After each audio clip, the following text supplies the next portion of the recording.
আসসালামু আলাইকুম। আমি জিহাদ নূর। যেতে হবে বহুদূর জয়ী থেকে আপনাদের দোয়া। নাজমুল হোসেন শান্ত ১৯ মাস পর সেঞ্চুরি মারলো। এখন কমেন্ট বক্সগুলো চেক করলাম, দেখলাম ওখানে কেউ কেউ বলছে এটা দিয়ে ৫ বছর চলবে, কেউ কেউ বলছে এটা দিয়ে ২ বছর চলবে, কেউ কেউ বলছে সামনের মাসে ডাক মারবে। ভাই একটা কথা বলি, সেটা হচ্ছে যে আমার বেশিরভাগ ভিডিওয়ে শান্ত পচা নেই, কিন্তু কোনো প্লেয়ার, যে কোনো প্লেয়ার হোক বাংলাদেশের বা বিশ্বে ক্রিকেটে যে হোক না কেন, কেউ যদি সেঞ্চুরি করে, কেউ যদি ভালো কিছু করে, সেটা শুধু শান্ত না, যে কোনো প্লেয়ারই ভালো যদি করে অবশ্যই তাকে আপনি ভালো বলবেন। এটা 100%। আপনি যদি ভালোকে ভালো না বলেন এটা অন্যায় হবে, এটা ন্যায় সঙ্গত হবে না। তবে প্রথমে যে খেলাটা শুরু করেছিল, প্রথম থেকে বলেন এই টেস্ট খেলা শ্রীলঙ্কা বাংলাদেশের যে টেস্ট খেলা সেটা নিয়ে কথা বলা। শুরুতেই কিন্তু উইকেট হারায় বাংলাদেশ, যেখানে এনামুল হক বিজয় 10টা বল খেলে 0 রান। এখন ভাই বিষয় হচ্ছে যে ওপেনিংয়ে যারা নামে তাদের একটু খেলতে সমস্যা হয়, এটা জানেনই, নতুন বল থাকে, পিচটা কন্ডিশন বোঝা। তবে আমি এনামুল হকের বিজয়ের ওপর এখনও আস্থা হারাচ্ছি না। সামনে যেহেতু আরও অনেকগুলো খেলা আছে, এই সিরিজে আরও খেলা আছে, তো একটা না কিছু একটা অবশ্যই করবে। তবে হয়তোবা ব্যাটারি কানায় লেগে ক্যাচটা আসলে এটা মানে নেওয়া যায় না, কোনোভাবেই মেনে নেওয়ার মতো না। তবে আরও উচিত ছিল কেয়ারফুলি খেলা এনামুল হক বিজয়। স্যাডম্যান গেল যে টেস্ট ম্যাচটা, স্যাডম্যান কিন্তু যথেষ্ট ভালো করছে। আর যে স্যাডম্যান আউট হয়, স্যাডটাই কিন্তু দিয়ে গেল বাংলাদেশকে। মাঝখান থেকে মমিনুল কিন্তু অনেক আশা ছিল, কারণ শ্রীলঙ্কার সাথে মমিনুল এবং মুশফিকুর রহিম দুজনে কিন্তু যথেষ্ট ভালো খেলে, এবং মোহাম্মদ আশরাফুলের কথাও কিন্তু চলে আসবে সেই সময়টা, সেই ইনিংসটা 2013 সালে।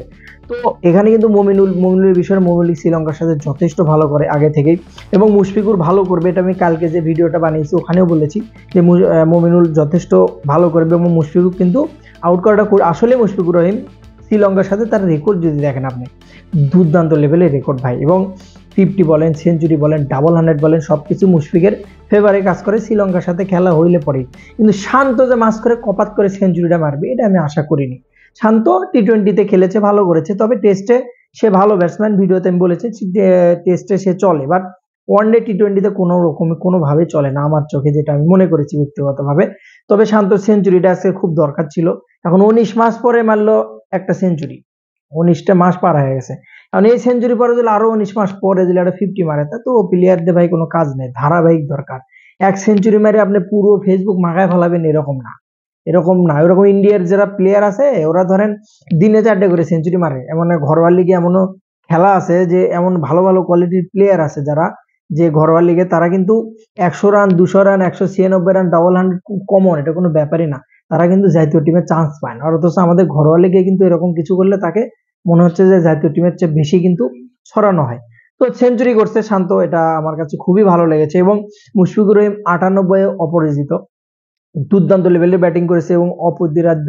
শ্রীলঙ্কার সাথে ভালো কিছু করবে বাংলাদেশ, এটা আগে থেকে কিন্তু ইঙ্গিত ছিল। এখন প্রশ্ন হচ্ছে যে এই রান্নার টার্গেটটা যদি ঠিকঠাক ভাবে কভার করতে পারে, কারণ বাংলাদেশ তো যে কন্ডিশনে ব্যাট করছে, যেভাবে ক্রিকেট খেলছে, তাতে করে ওখানে যেহেতু ব্যাটিং পিচ প্রতিপক্ষ কিন্তু কম ছাড়বে না, এই জিনিসটা কিন্তু আপনার মাথায় রাখতে হবে। বাংলাদেশের ক্রিকেটে এমন একটা কন্ডিশন, ব্যাটিং যদি ভালো করে বোলিং খারাপ হয়, বোলিং যদি ভালো হয় ফিল্ডিং খারাপ হয়। তো সেরকম ভাবে আপনি কিন্তু বলটাও সেভাবে করতে হবে, বোলিংটাও আপনি ঠিকভাবে দেখে শুনে বুঝে শুনে করতে হবে। তবে আমি চাই যে 500 বা 600 এরকম একটা রানের স্কোর হোক টেস্টে।